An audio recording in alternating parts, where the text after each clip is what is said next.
오늘은 누가 내 이웃인가? 라는 주제로 아버지 말씀 은혜 받으시길 바랍니다. 시작 전에 먼저 제가 8월 26일 아침 11시 55분 정도에 저희 아버지가 초청하셨습니다. 하나님이 데려가셨고 27일에서 29일간 정말 중요한 분들이 장례식장에 오셔서 제가 진심으로 감사를 드립니다. 3일 동안 저희 장례식에 입관 절차를 끝내고 이 화장을 마지막으로 잘 마쳤습니다. 어떠한 문제도 없이 잘 끝냈고 여러분들 덕분에, 기도 덕분에 이렇게 잘 맞춰서 감사합니다. 가족들이 아버님이 돌아가셔서 애통해하지 않고 오히려 밝은 미소로 서로 대화를 하면서 하나님이 데려가셨으니 예수님과 만날 것이다, 우리도 기다린다, 이런 대화를 해서 오히려 더 즐거웠습니다. 우리 형제들이 아직도 믿지 않는 것들이 있지만 아버지를 통해서 이번 사건으로 이 입관 때 십자가 표시에 대해서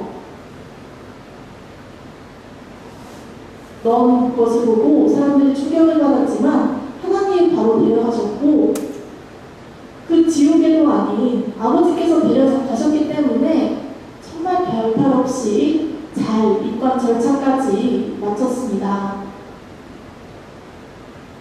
슬퍼서 울기보다는 오히려 환한 모습으로 주님이 잘 데려가시는 것을 감사하다, 우리 가정에 대해서 또 감사하다, 그냥 아무데나 넣은 것이 아니라 하나님의 말씀과 같이 어머니 아버니 함께 키워주셔서 정말 감사하다, 그런 마음을 가지고 아버지께서 돌아가셨고 어머니 또한 지금은 건장히 살아계십니다. 그렇지만 하나님이 함께 홀로나온 어머니를 위로해 주시고 오히려 더 힘을 얻을 수 있습니다. 어머님이 근심 걱정 없이 정말 편안하게 할 수 있다는 것을 감사드리고 여러분들 덕분입니다.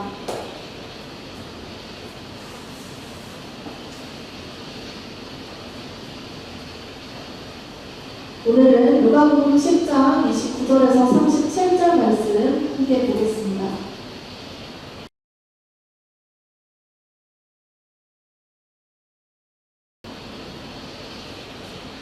여러분들 알다시피 예전 영화 한번 보셨나요? 손을 맞잡고 있는 이 포스터인데요. 바로 신들러라는 사람입니다. 진짜 실제 인물인데 신들러는 원래 오사카 신들러로 풀네임인데요. 그 사람이 독일에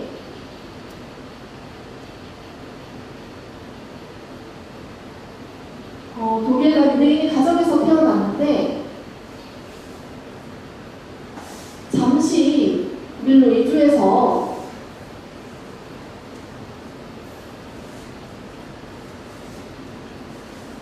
이 차 세계대전 발발 당시에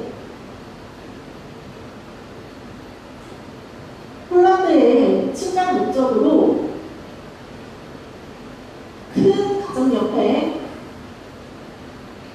독가스를 버리고 또 폐사하는 과정에서 불이 났습니다.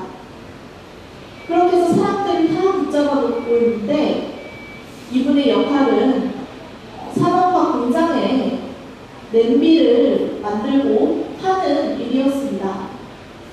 그것을 봤더니 사람들이 다 잡혀가고 다 어린아이들이어서 부모님과 강제로 헤어지고 멀리 기차를 포로로 보내고 그런 일들이 자행되었습니다.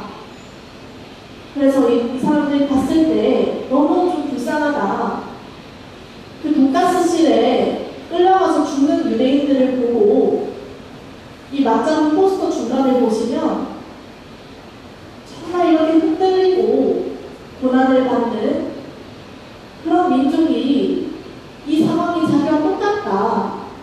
동물도 아닌데 어떻게 이렇게 무자비하게 죽이냐? 라는 그런 인식에서 유대인들의 학살을 막기 위해서 쉰들러가 생각을 했습니다. 자신의 공장에 물자가 사람들이 끌려가서 없어지니 자신이 돈을 벌 수도 없고 생활할 수도 없다.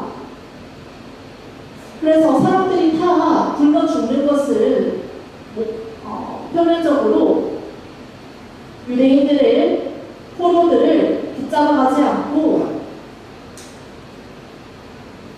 자신의 공장에 사람이 없으니까 사람을 달라고 쉰들러가 뇌물을 주면서 독일인들에게 부탁을 했습니다.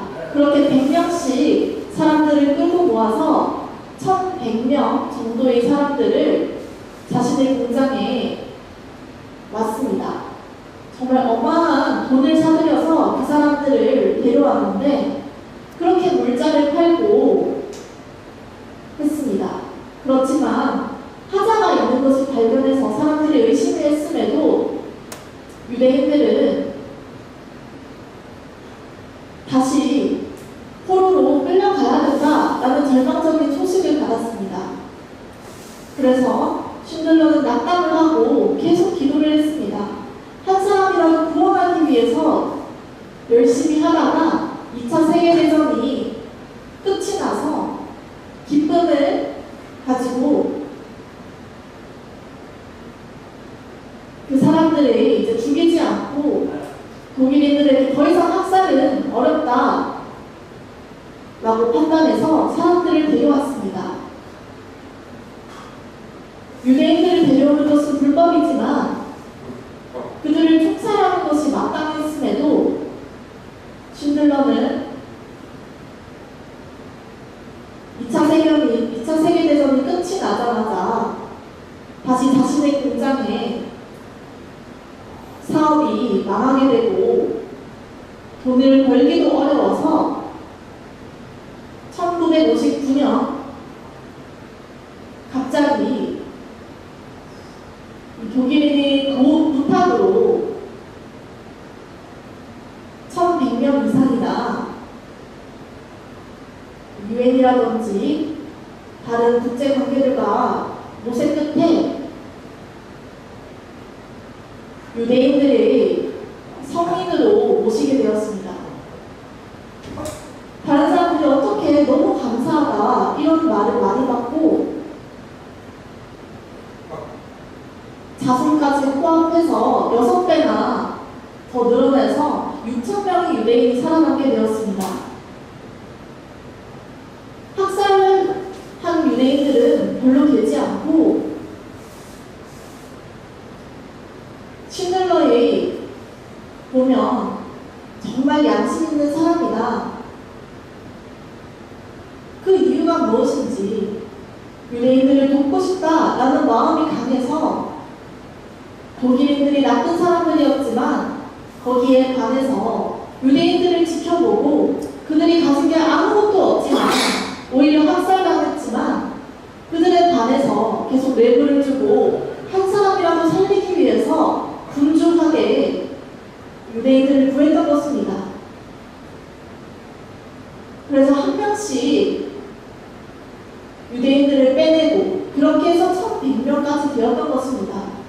그 외에도 이름 없는 명단에 유대인들이 많습니다. 그렇게 이제 3명이서 구했는데요. 그 의미에 대해서 여러분들이 알고 또 이 사람이 본받는 것이 필요합니다. 1908년에 출생해서 1979년까지 산 쉰들러였습니다. 무려 79년 정도 살았는데요. 꽤 오래 살았습니다.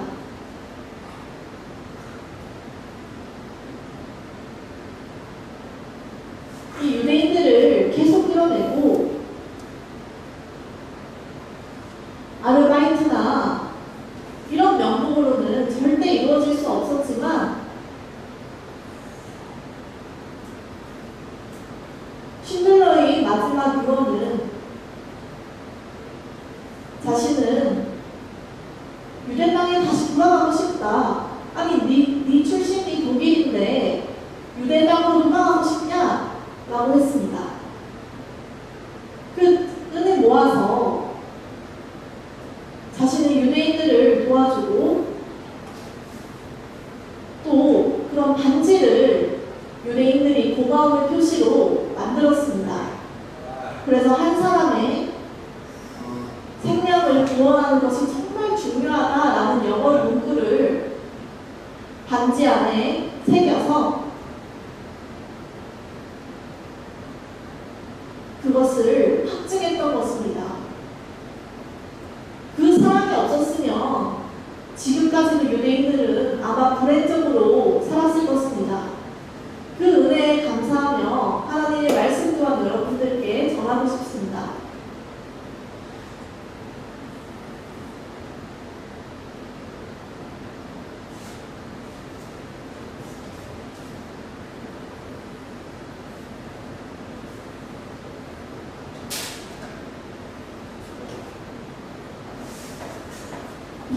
그 사람이 누구일까요?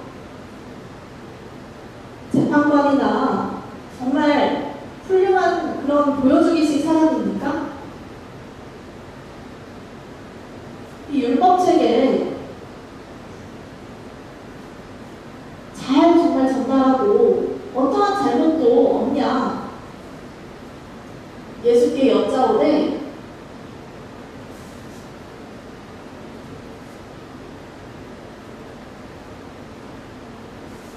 이 율법책에 능한 사람들이 자신은 죄가 없다. 오히려 욕심에 가득하고 또 자신은 잘못이 없다고 하는데 옆에 있는 사람들이 부추겨서 그 사람들은 정말 그렇다고 호응해 주는 것이었을 것입니다. 하지만 예수님은 잠잠고 있었습니다. 그래, 그렇지만 딱 하나 너희가 문제가 있다. 예수님이 말씀하셨습니다.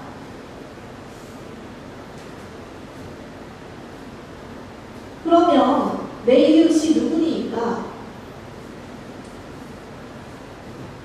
그들이 생각하기로는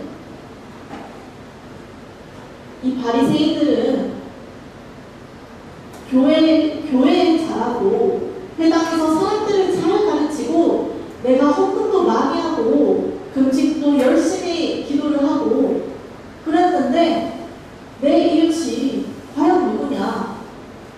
정말 가난한 사람들을 위해서 너희가 도와줬느냐? 그렇지 않았지 않습니까? 그래서 내 이웃이 누구니까 물었습니다. 그들이 자신이 잘난 것을 보이기 위해서 일부러 이런 말을 했던 것입니다. 30절에 예수께서 대답하여 이르시되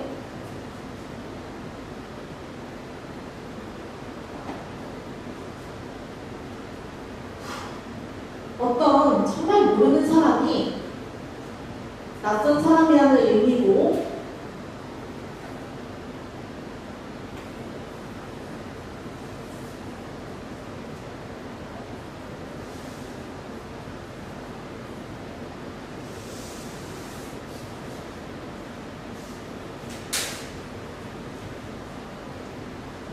다른 나라에 사는 이방인이나 사마리아인들을 뜻했습니다. 그 예루살렘에서 아마 기도를 하려고 갔던 모양인데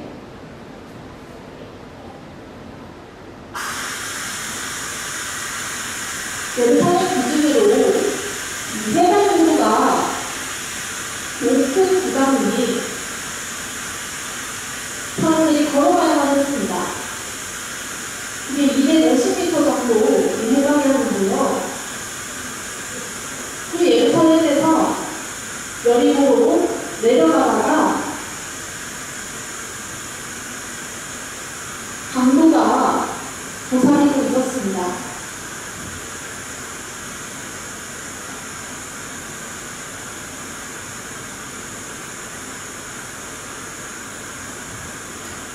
아마 이방인이나 사마리아인이 정말 부자였을 것을 생각하고 그들이 자신을 자랑하고 그렇게 해서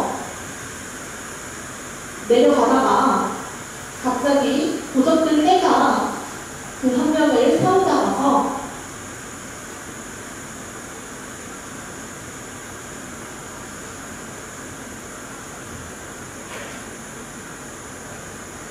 값비싼 옷을 벗기고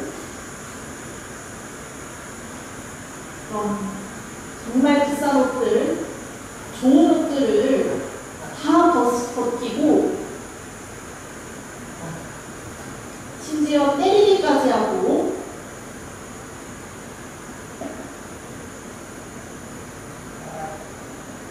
온 상처가 난 상태로 거의 죽기 일보 직전까지 심히 괴롭히고 갔습니다. 한 명이서는 도저히 막을 수가 없었죠. 그래서 그를 때리고 그냥 도망갔습니다. 31절 마침 한 제사장 그 사람이 길을 내려가다가 그 다친 도적들에게 당한 사람을 보았습니다. 그 사람을 봤을 때 어떻게 했을까요?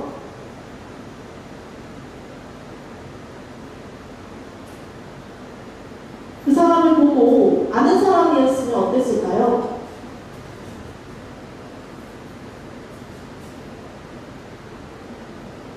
예루살렘에서 예배를 드리다가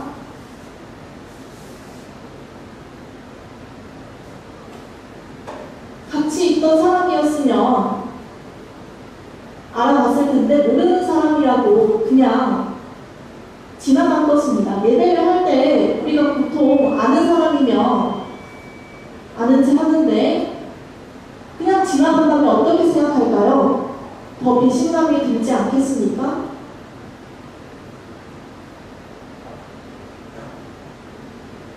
나랑 만난 적이 있는데 그렇게 해서 도와주는 것이 인지상정 아닙니까? 그런데 도적들이 있다고 나는 무서워서 모른 체 하고 그냥 가버리는 것이 이 제사장이었던 것입니다.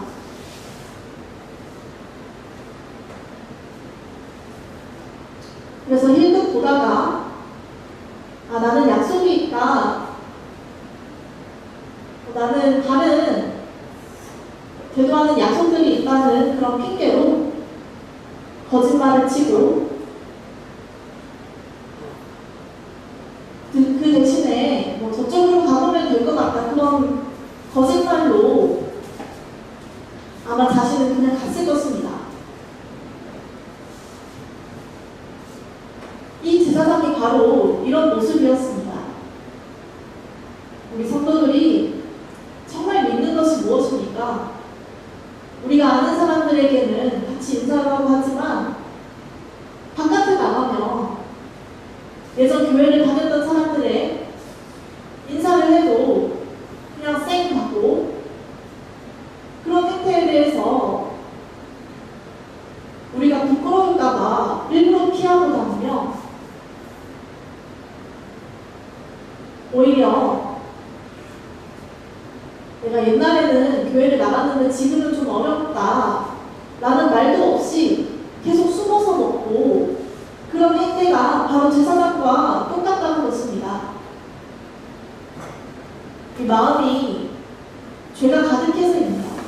사랑에 아무것도 없어서 이 문제가 발생하는 것입니다.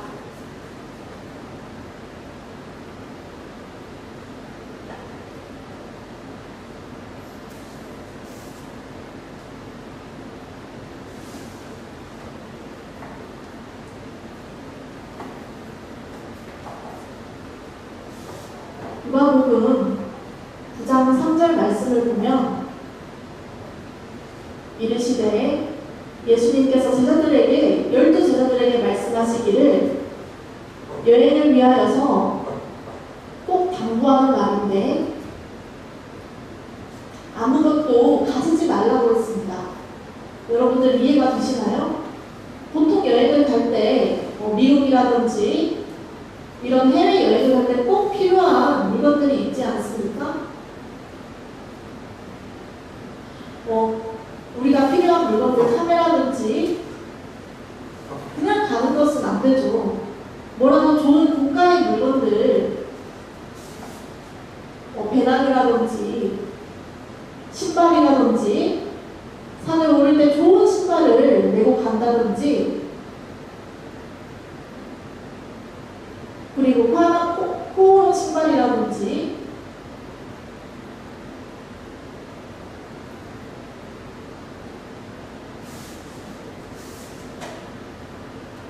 노스페이스 이런 좋은 물건들을 가져가지 않겠습니까? 그런데도 예수님께서는 아무것도 가지지 말라고 했습니다.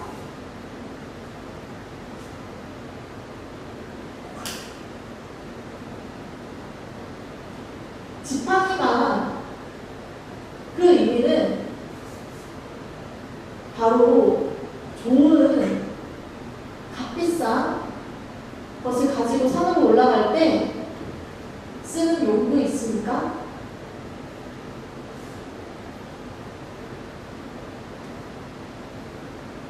정말 좋은 것은 10만원, 15만원 정도까지 하는 그런 것이 있는데 그런 것조차 가져가지 말라고 했습니다.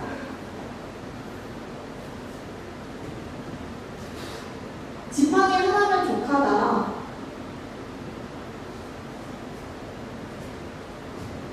그래서 돈이라든지 먹는 것이라든지 그런 금품 모두 가지고 가면 또 멀리 가는데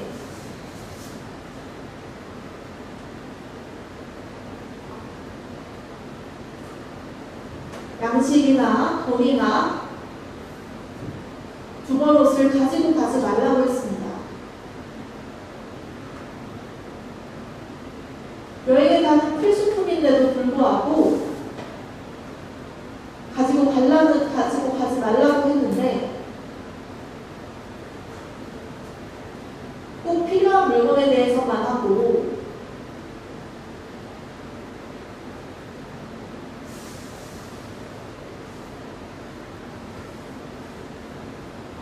필수품이면 족하다는 것입니다. 그 이외의 것은 필요 이상이라는 것입니다. 예전에 중국에 갔을 때 선교 중에 농인 몇 분이 계셨습니다. 한국에서 왔는데 농인들이 안마라든지 그런 값싼 것으로 했는데 여러 장비들을 가지고 다니는 것이었습니다. 그 한 사람이 여러 장비를 가지고 왔는데 보니까 정말 잘 나가는 물품들을 가지고 있습니다. 중국의 농인들과 엄청 수준 차이가 많이 나는 것이었죠. 이 믿음의 사람들 입장에서는 이렇게 고가의 물건들을 가지고 무슨 장비를 다 챙겨서 가지는데, 그 물건을 가지고 찍고 삼각대를 세우면서 오히려 자랑하는 그런 이야기들을 들었습니다. 중국인들 입장에서는 어땠을까요? 정말 복음을 전하기 위해서, 한 사람의 생명이라도 구하기 위해서 왔는데 오히려 그 한 사람이 장비를 가지고 자랑하고 왔는데 이 목적이 무엇일까요? 전도를 하는 것 외에는 다른 것이지 않겠습니까? 그런 잘난 물품들을 가지고 행세하는 모습을 사람들이 보고 너무 절망해했습니다. 한국 교회의 미신이 무너지는 그런 양상이었죠. 예수님의 말씀은 아무것도 가지지 말라고 했습니다. 그 복음을 가지고 마음을 여러분들 받아들이시길 바랍니다.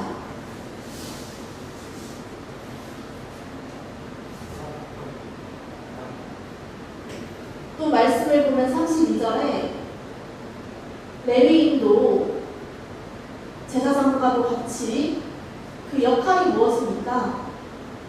바로 율법을 잘 준수하고 계속해서 제사를 지내는 것이었습니다. 그곳에 이르러 쓰러져 있는 그 이방인과 사마리아 같은 그 사람을 보고 어땠을까요? 레위인 또한 그냥 내버려 두고 가버렸습니다. 또 33절에 쓰러져 있는 사람을 계속 지나쳤는데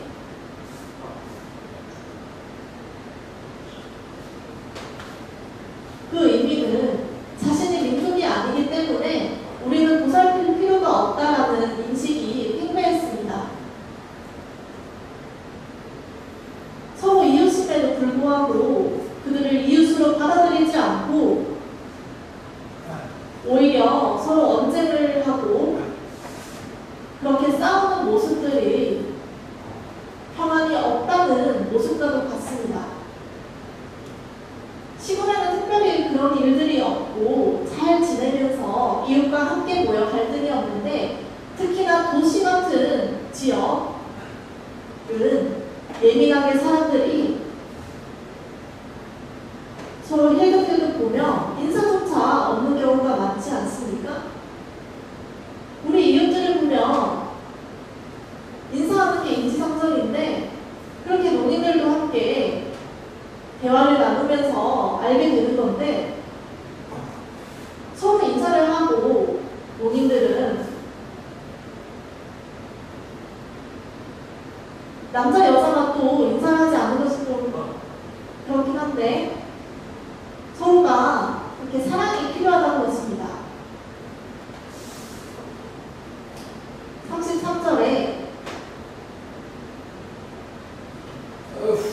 어떤 사마리아 사람이 여행하는 중 거기에 이르러 그를 보고 불쌍히 여겼습니다. 거의 죽기 일부 직전의 수준으로 만신창이가 된 몸이었습니다. 생명이 위독하고 언제 죽을지 모르는 그 위급한 상황에서 34절 가까이 가서 기름과 포도주를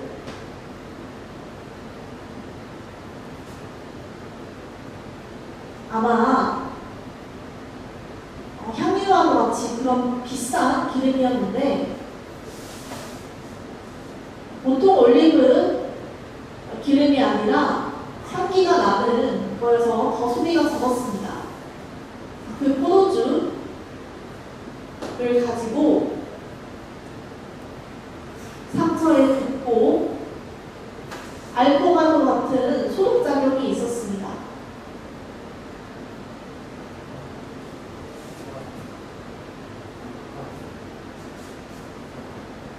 그 상처에 붓고 싸매면서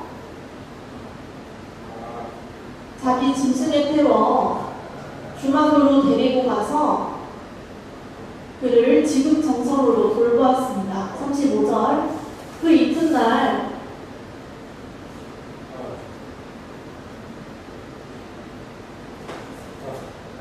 그가 주막 주인에게 데나리온 둘을 내어 주었습니다.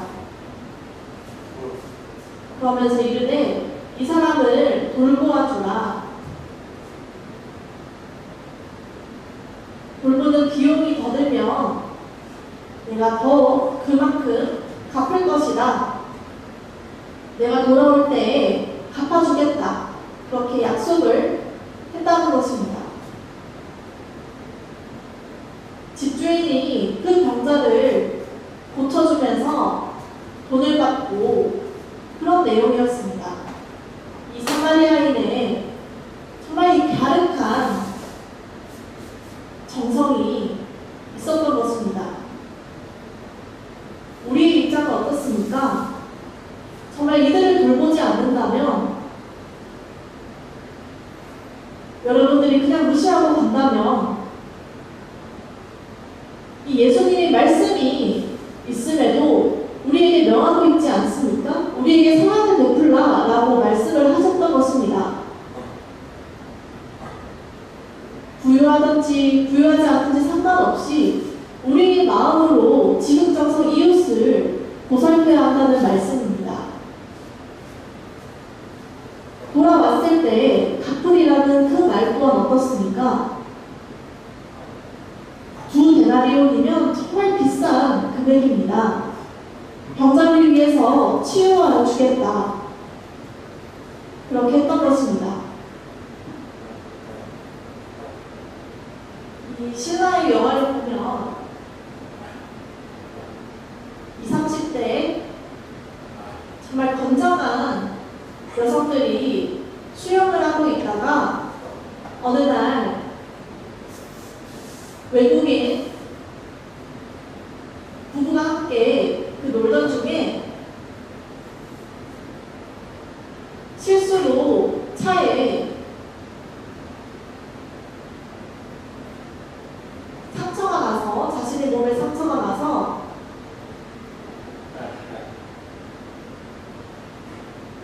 상처가 정말 살짝 나는 것을 대수롭지 않게 생각해서 다시 왔는데 병원에서도 큰 이상 없이 약만 바르면 된다고 했습니다. 하지만 이 여성이 집에 돌아왔을 때 정말 좋아하는 것이 바로 강아지를 키우는 일이었습니다. 그래서 강아지가 반갑게 맞이했는데 그 강아지들이 혀를 할 것이 특징이 아니겠습니까?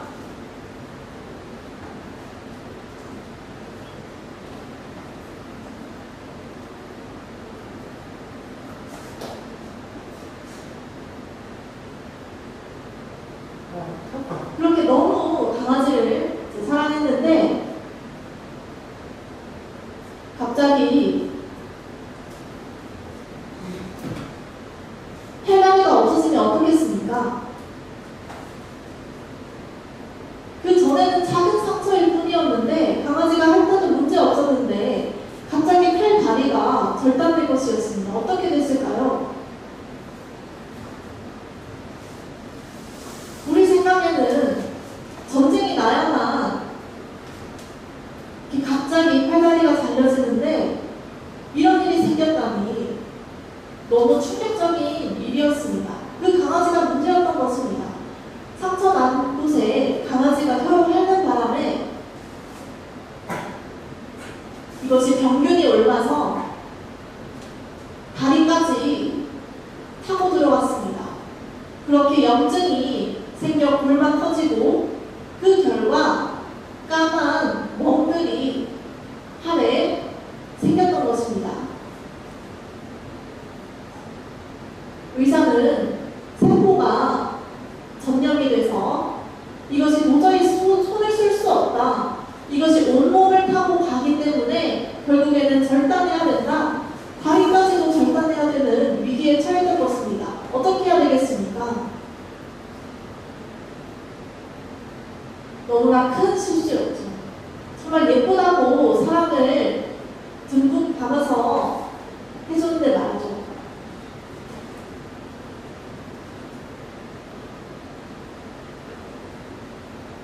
이런 경우가 사기인 경우도 있고 우리가 알지는 못하지만 우리가 분별할 필요가 있다는 거죠.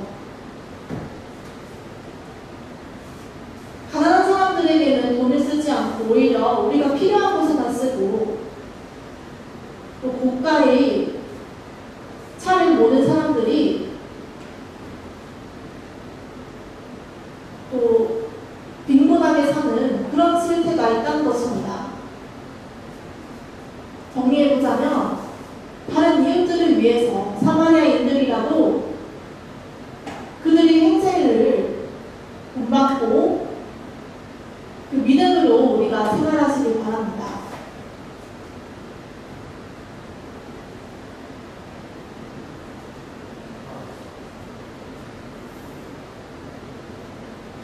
예수님의 말씀에는 이 세 가지 사례를 빗대서 첫 번째는 제사장, 두 번째는 레위인, 세 번째는 사마리아인이었습니다. 이 중에 누가 내 이웃이 되겠냐? 라고 물었습니다.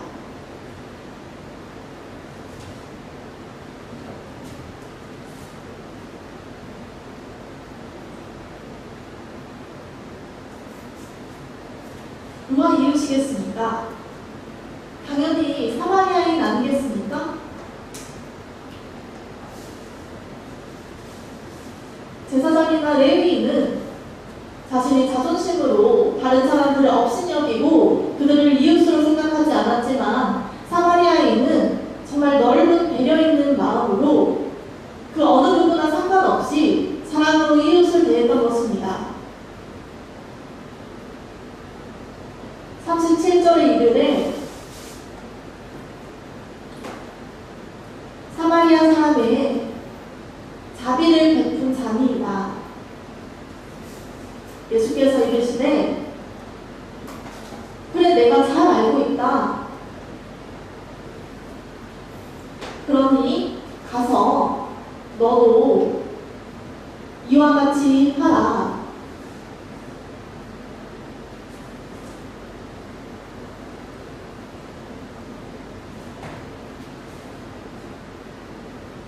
이 의미는 무엇이겠습니까? 직접 어려운 이웃을 도우라는 것입니다. 율법에만 가득 차며 자기 자랑을 하지 말고 헌신을 하라는 것입니다.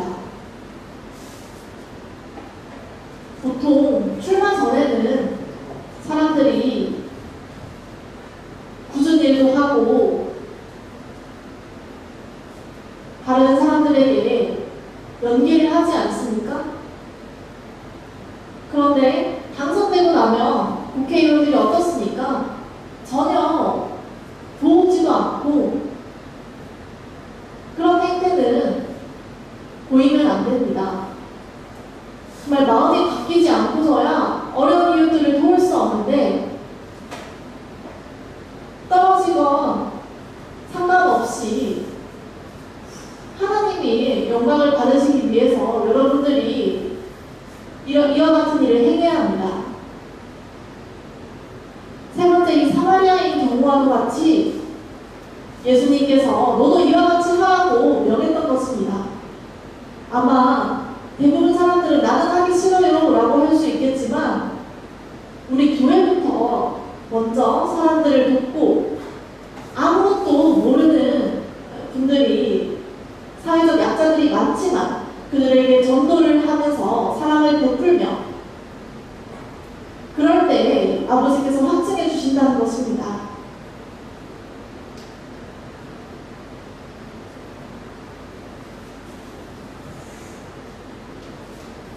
우리가 알고 있는 속담에서 보듯이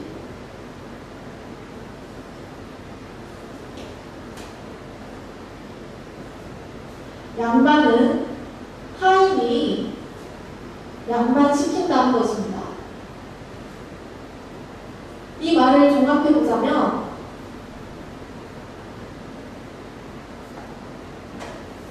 하인들이 일을 정말 열심히 잘해야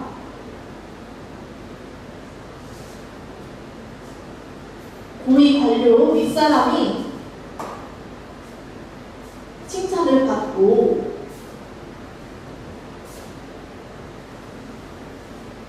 그 칭찬이라는 것은 가장 좋은 방법은 그 칭찬을 받을 수 있는 것은 가장 먼저 어떤 것일까요? 여러분들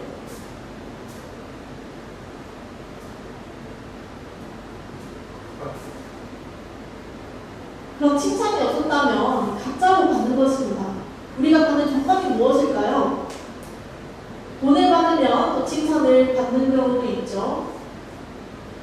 집을 구매하거나 그런 것이 보통 아닙니다. 가장 먼저는 우리의 행동에서 말미암는 것입니다. 우리의 겸손과 우리의 가짜 지식이 아니라 정말 정직한 마음으로 산다면, 사람들을 위로해 준다면 그것으로부터 우리가 칭찬을 받는 것입니다. 근본적으로 우리 스스로가 온전해질 필요가 있습니다. 그것이 바로 예수님을 본받는 것이고, 우리가 그럴 때 하나님이 영광을 받으시는 것입니다. 우리가 그런 경우가 아니라면 도통 칭찬받을 일이 없습니다. 우리 사회는 그저 허무맹랑한 그런 사회가 될 것입니다. 그런 것이 아니라 바로 아랫사람이 순종을 하고 거기에 따른 최선을 다해야, 마음으로 불평불만 없이 다해야 윗사람이 아랫사람을 인정해 준다는 것입니다. 그 다른 예를 또 드리자면,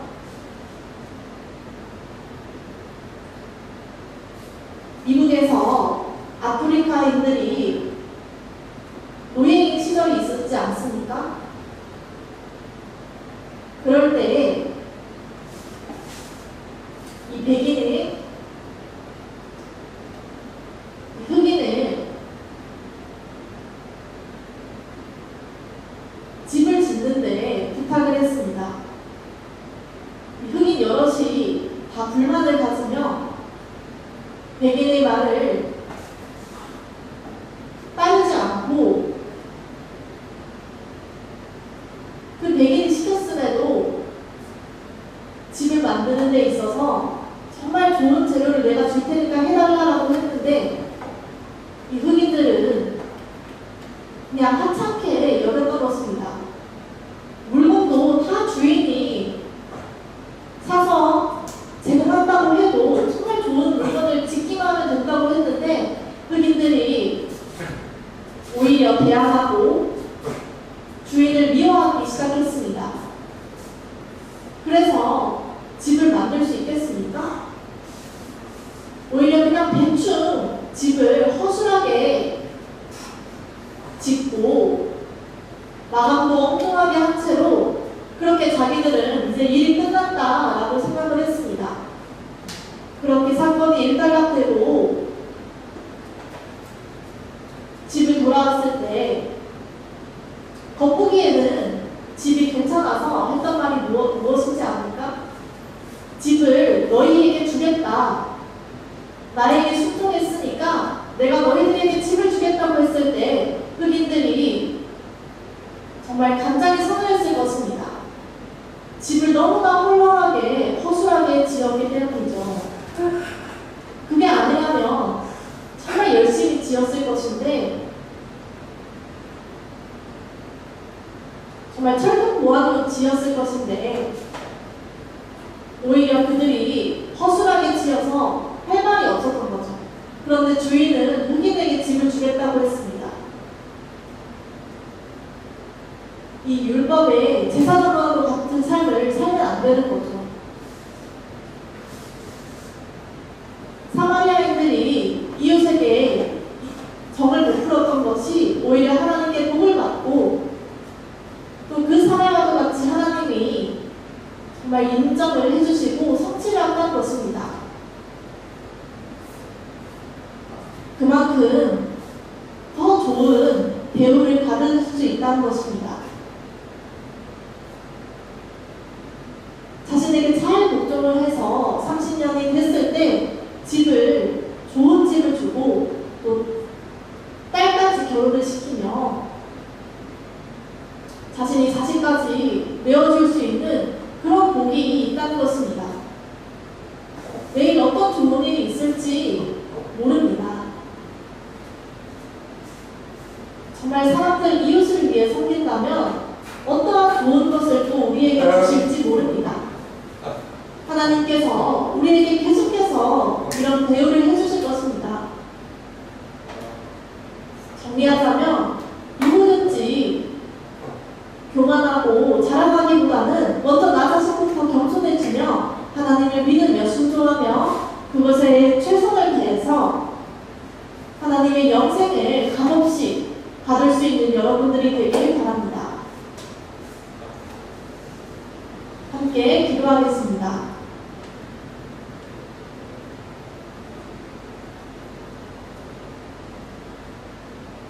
죄를 저질렀지만 이것을 말끔하게 마가시켜 주신 하나님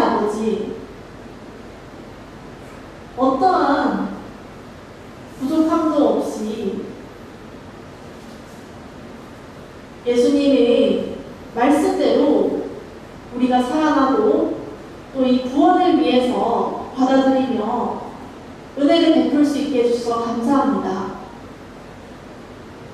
우리 한국은 정말 복받은 나라입니다. 전쟁도 없이 지금 정말 부족함 없이 우리 경제가 잘 돌아가고 있습니다. 하지만 이 문제는 예수님을 믿지 않는 사람들이 더러 있어서 그들을 불쌍히 여기시어 주옵소서. 내버려 두지 않고 우리가 먼저 이웃들을 향해 사랑을 베풀 수 있도록 실천할 수 있길 바라며 그 전도를 통해서 그 사람들이 믿고 또 영생의 선물을 받을 수 있길 바랍니다. 우리가 고난 가운데에도 정말 실족하지 않고 하나님의 성령이 함께 하시길 바랍니다. 예수님의 말씀과도 같이 정말 어떠한 중요한 것도 좋은 것도 필요 없습니다. 오직 하나님을 따르고 우리가 순종할 때 그것이 복이라는 것을 알게 하여 주옵소서.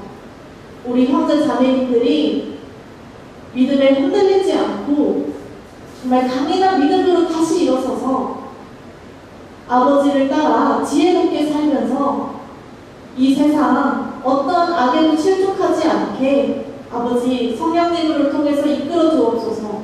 모든 말씀 예수님 이름으로 기도합니다.